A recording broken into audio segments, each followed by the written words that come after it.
The moving truck idled in the driveway, engine rumbling.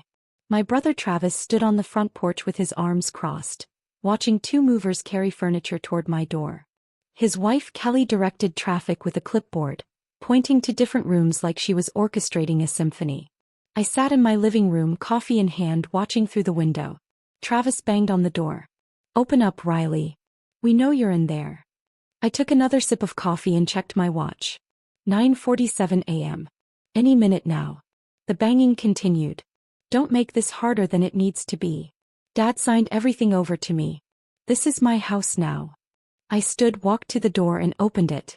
Travis's smirk was triumphant. "Finally. Start packing your stuff. Movers can help if you need it, but I want you out by tonight." "Good morning to you too," I said. "Cut the attitude. You've had 2 weeks' notice. Dad told you at Thanksgiving that the house was coming to me. You should be grateful we're giving you until today." Kelly appeared behind him, consulting her clipboard. "We need the master bedroom cleared first. That's where our king bed is going. You can use the guest room to sort your things." "How thoughtful," I said. "This isn't a joke, Riley," Travis snapped. "This house has been in the family for 40 years. Mom and Dad are retiring to Arizona. They can't maintain it anymore. As the eldest son, it makes sense for me to take over." "The eldest son," I repeated. "That's your qualification?" "I have a family.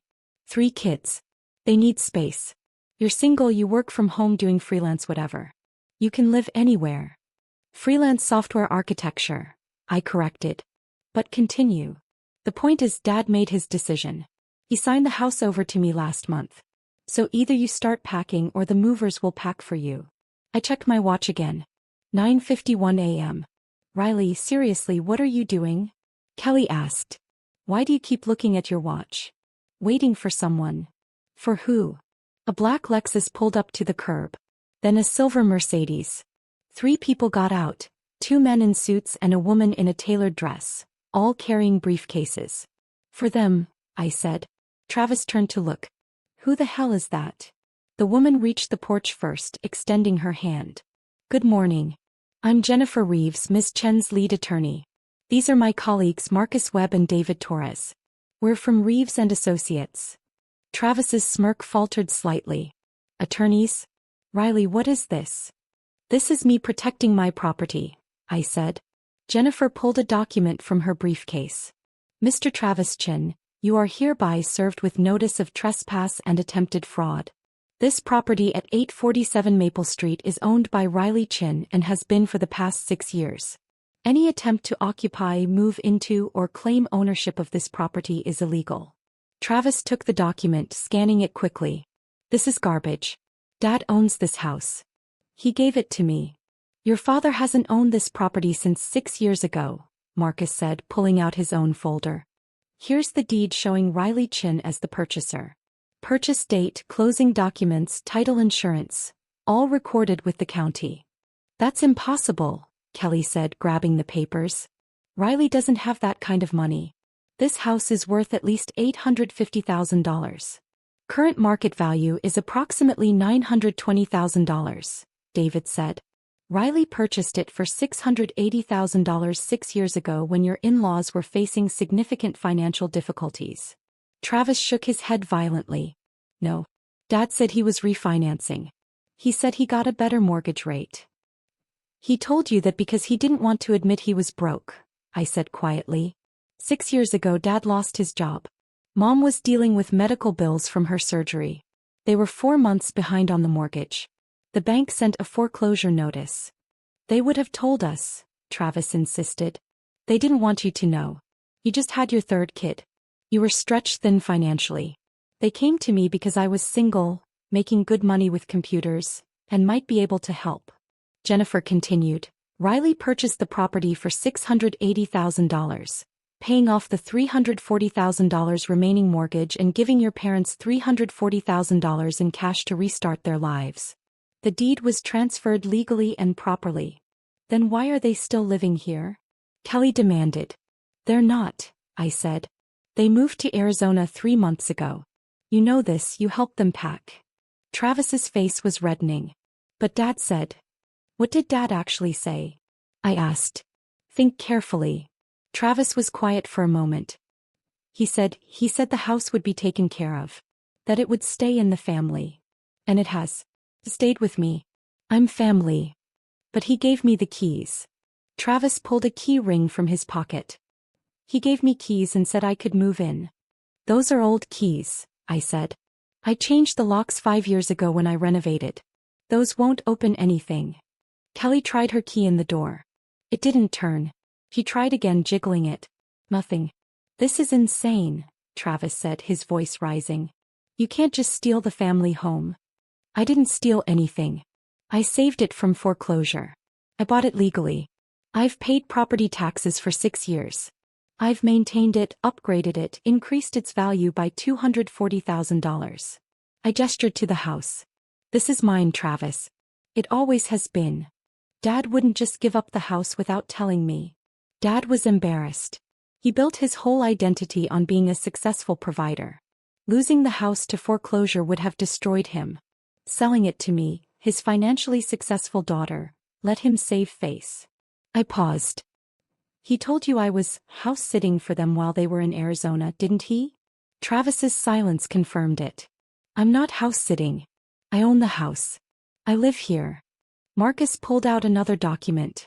We also have a cease and desist order. Mr. Chin, if you attempt to enter this property without permission, that's criminal trespass. If you've told the moving company they're moving into property you own, that's fraud. If you've signed any rental agreements or utility transfer forms claiming ownership, that's identity theft and forgery. I signed the utility transfers yesterday, Travis said weakly. Using whose name? David asked. Wine. Travis Chin. The new owner. But you're not the owner. So you've committed fraud with the utility companies. Kelly grabbed Travis's arm. We need to call Dad. Right now. Travis pulled out his phone with shaking hands. He dialed, put it on speaker. Dad answered on the third ring. Travis? How's the move going? Dad, Riley has lawyers here saying she owns the house. Saying you sold it to her 6 years ago. A long pause. Oh, that's all you have to say. Another pause. I thought maybe Riley would let you live there. That you'd work something out as siblings. You thought I'd give him my house? I called toward the phone. Riley? You're there. Dad's voice got smaller. I didn't think you'd make such a big deal about it. Family shares. That's what we do. You gave him keys and told him he could move in, I said. You didn't ask me. You didn't tell him the truth. You set us up for this conflict. I just thought. You thought I'd roll over and give Travis my $920,000 house because he's your son and I'm just your daughter. That's not fair. What's not fair is lying to both of us for months. What's not fair is letting Travis hire movers, sign leases to end his apartment rental, tell his kids they're moving to a new house. All based on something you had no authority to promise. Travis was staring at the phone, his face pale. Dad, did you take money from Riley for the house? It was a family arrangement. Did you take money? She paid off the mortgage and gave us some cash to help with the move to Arizona. How much cash? That's between Riley and me. Dad. Travis shouted. How much? $340,000, I said. I gave them $340,000 in cash plus paid off the $340,000 mortgage. Total, $680,000. Kelly made a choking sound. You sold the family home for $680,000 6 years ago and never told us? Travis's voice cracked. I thought I could fix it, Dad said, sounding old suddenly. I thought maybe I could buy it back from Riley someday. Or that she'd understand family comes first. I do understand family comes first, I said. That's why I bought the house, to save you from losing it. That's why I never told Travis or anyone else, to protect your pride. But family doesn't mean I give away my assets because you made promises you couldn't keep. Riley, please, Dad said. Travis has 3 kids. You have space. No. I said it firmly. I'm not doing this. Travis can find his own house. I'm keeping mine. I gestured to the movers who'd been standing awkwardly by the truck. You should tell them to leave. Send me the invoice for their time. I'll pay it as a courtesy. But they're not unloading anything here. This is wrong, Kelly said, tears starting. We gave notice on our apartment. We have nowhere to go. You have 3 weeks until your lease ends, I said. I'd checked. That's enough time to find a rental. I'm sorry Dad misled you. I really am. But that doesn't make this house yours. Jennifer handed Travis another document. This is a formal trespass warning. If you're not off this property in 15 minutes, Miss Chen will call the police. If you attempt to enter without permission in the future, you'll be arrested. You'd have me arrested? Travis stared at me. Your own brother? You were going to have movers pack up my belongings and remove me from my own house, I pointed out. So yes, if necessary, I'll have you arrested for trespassing. Travis looked at the movers. Let's go. They didn't need to be told twice. They climbed back in the truck and started the engine. Kelly was crying openly now. Where are we supposed to go? There's an extended stay America 2 miles from here, I said. It's $89 a night. I'll pay for 1 week while you figure things out. I pulled out my phone and booked it. Confirmation just sent to your email. 1 week. Kelly's voice was shrill. That's it. That's more than you were giving me, I said. You wanted me out by tonight, remember? Travis stood frozen on the porch, the legal documents in his hand. He looked at me like he was seeing me for the first time. How long have you been rich? He asked. I'm not rich. I'm financially stable. There's a difference. You bought a house for $680,000 cash. I had a down payment and got a mortgage like a normal person. I paid it off over 5 years through hard work and smart financial management. Doing what? You said freelance software. Software architecture for medical device companies. I design the systems that run MRI machines, surgical robots, patient monitoring equipment. I make between $400,000 and $600,000 a year depending on contracts. The silence was absolute. And you never told anyone, Travis said. I told Mom and Dad when they asked me for help. I tell people who actually ask about my work. You've never asked, Travis. In 6 years, you've never once asked what I do or how I'm doing. You just assumed I was struggling like you were. I'm not struggling. You're about to be homeless because Dad lied to you about owning a house he sold 6 years ago. That's struggling. Kelly tugged on Travis's arm. We need to go. We need to call our landlord, see if we can stay another month. As they walked to their car, Travis turned back. This isn't over, Riley. Yes, it is, Jennifer said firmly. Any further harassment and we'll pursue a restraining order. They drove away, the moving truck following. After they left, I stood on my porch on my property, and looked at my legal team. Thank you for coming. That's what you pay us for, Jennifer said with a slight smile. Though I'll admit the timing was dramatic. How did you know he'd show up at 9:45? He texted me yesterday saying movers would be here at 9:30. Travis is always 15 minutes late to everything. Marcus laughed. Well played. After they left, I walked through my house. The house I'd bought 6 years ago. The house I'd saved from foreclosure. The house I'd renovated, maintained, and loved. Travis called Dad repeatedly over the next few days. According to Mom, who called to apologize, they had heated discussions about honesty and family and money. Travis and Kelly found a rental house.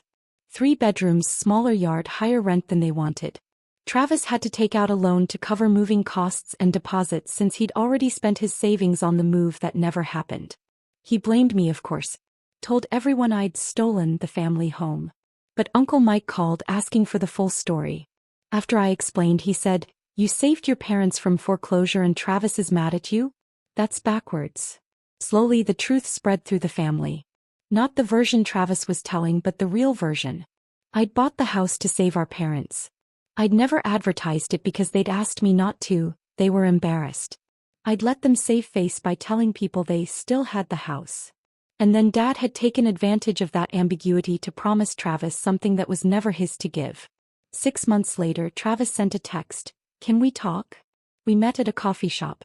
He looked tired. "I'm sorry," he said. "I should have verified ownership before hiring movers. I should have asked questions. I believed Dad." "I understand." "No, you don't. You've always been the responsible one. The one who saves money and plans ahead. I've always just assumed things would work out." He stirred his coffee. "They didn't work out. Are you okay? Your family?" "We're fine. The rental is actually closer to the kids' school. Kelly likes the neighborhood. He paused. It's not the house I thought I was getting, but it's ours. That matters. I still don't understand why you never told me you'd bought the house. Mom and Dad asked me not to. They were humiliated. I respected their wishes. At the cost of looking like you were mooching off them for years. I've never cared what people thought about my living situation. Travis nodded slowly. I'm starting to realize that about you. You just quietly do your thing, making ridiculous money buying houses, and you don't feel the need to announce it. There's power in privacy. Yeah. He stood to leave, then hesitated. For what it's worth, that was a hell of a power move. The lawyers, the timing, the documents. Very impressive. Thanks. Also terrifying. Remind me never to mess with you again. Deal. He left. We weren't close after that, but we were civil. That was enough. My brother had shown up with moving boxes and a smirk, convinced the house was his. My legal team had shown up with documents and authority, confirming the house was mine. The eviction notice hadn't been for me, it had been served to him. And his smile had disappeared the moment he realized that assumptions aren't ownership, that family promises aren't legal transfers, and that the quiet sister he'd underestimated owned everything he'd thought was his. Sometimes protection isn't about walls.